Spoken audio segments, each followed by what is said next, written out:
Si Shai Gilgeous-Alexander ay ang kanyang karaniwang sarili at si Luka Doncic ay hindi. Kung bago ka pa lang po sa aking channel baka pwede naman po pakipindot subscribe button pati na rin po notification bell para po palagi ka updated sa susunod ko video. Maraming salamat po. Si Gilgeous-Alexander ay may 29 puntos, 9 na rebound at 9 na assist para tulungan ang top-seeded Oklahoma City Thunder na talunin ang Dallas Mavericks 117 hanggang 75 noong Martes ng gabi sa Game 1 ng kanilang Western Conference Semifinal Series. Gumawa si Gilgeous-Alexander ng 8 sa 19 na field goal at 11 sa 13 free throws bago lumabas sa laro sa nalalabing 26 minuto pasado 3:00 at nanguna ang Thunder sa 111 hanggang 80. Si Doncic, isang MVP finalist tulad ni Gilgeous-Alexander, ay umiskor ng 19 na puntos sa 6 for 19 shooting at nagkaroon ng 5 turnovers. Siya bristled kapag tinanong tungkol sa kanyang shooting. "Who cares?" sabi niya. "Natalo tayo. Kailangan lang nating lumipat sa susunod. Kailangan nating maging mas mahusay." Nakuha ni Lu Dort ang halos lahat ng trabaho sa pagbabantay kay Doncic, kung saan ang rookie na si Cason Wallace ay nakakuha ng ilan sa mga aksyon at ang 7'1" center na si Holmgren ay nanggugulo sa kanya malapit sa rim.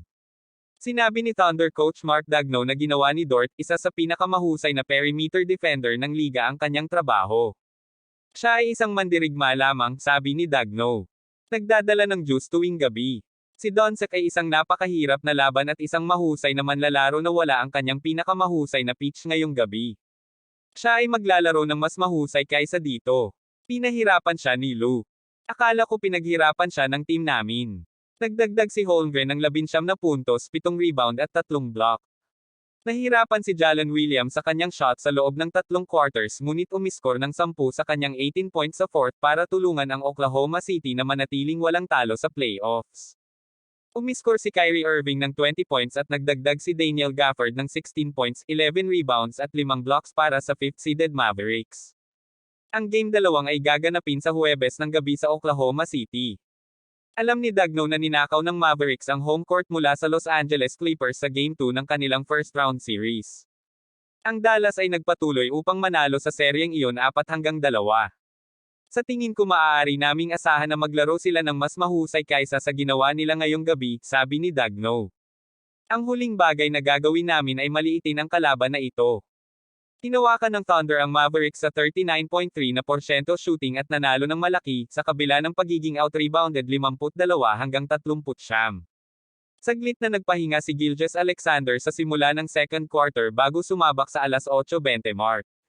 Umiskor siya ng 11 points sa period para tulungan ang Thunder na kunin ang 62 hanggang 53 lead sa break. Umiskor siya ng 19 na puntos sa unang bahagi, habang ang reservang si Aaron Wiggins ay umiskor ng 12 sa kanyang 16 na puntos bago ang break. Binuksan ng Dallas ang second half sa isang run, at isang 3-pointer ni Irving ang pumutol sa kalamangan ng Oklahoma City sa 66 hanggang 65 at pinilit ang Thunder na tumawag ng timeout. Nag-3-pointers sina Isaiah Joe at Dort nang ipagpatuloy ang laro, pagkatapos ay napunit ni Dort si Doncic, na humantong sa isang dunk ni Williams na naglagay sa Thunder sa 74 hanggang 67. Ang 3-pointer ni Gilgeous-Alexander kasama si Doncic sa kanyang mukha ay naglagay sa Oklahoma City sa 80 hanggang 69. Umiskor si Irving ng 3-pointer nang matapos ang ikatlong quarter, ngunit nangunguna pa rin ang Thunder sa 80 hanggang 70. Umiskor si Williams ng 8 sunod na puntos para sa Thunder sa isang run na nagpauna sa Oklahoma City sa 102 hanggang 87, at kontrolado ng Thunder ang laro mula roon. Nagtakda ang Thunder ng playoff record sa Oklahoma City na may 29 assists. Akala ko nakakuha kami ng magandang ukit pagkatapos ng uri ng pabago-bagong simula, sabi ni Daigneault. Talagang matalinong pag-atake. Nagkaroon kami ng isang mahusay na timpla ng pagsalakay at kinuha din ang ibinigay sa amin ng depensa, pinapanatili sila sa kanilang mga takong, pinapanatili ang bola sa unahan nila. Talagang magaling sila kapag bumagal ka at pinahihintulutan mo silang magplano at mag-calibrate. Kakailanganin ng Mavericks na mag-regroup. Sila ay isang mahusay na koponan, sabi ni Doncic. Mahusay na defensive team, mahusay na offensive team. Kaya hindi ito magiging madali sa lahat. Kailangan namin sa napakahusay na basketball at nakatutok sa basketball sa loob ng 48 minuto. Huwag mo kalimutan mag-like and subscribe sa aking channel. Maraming salamat po.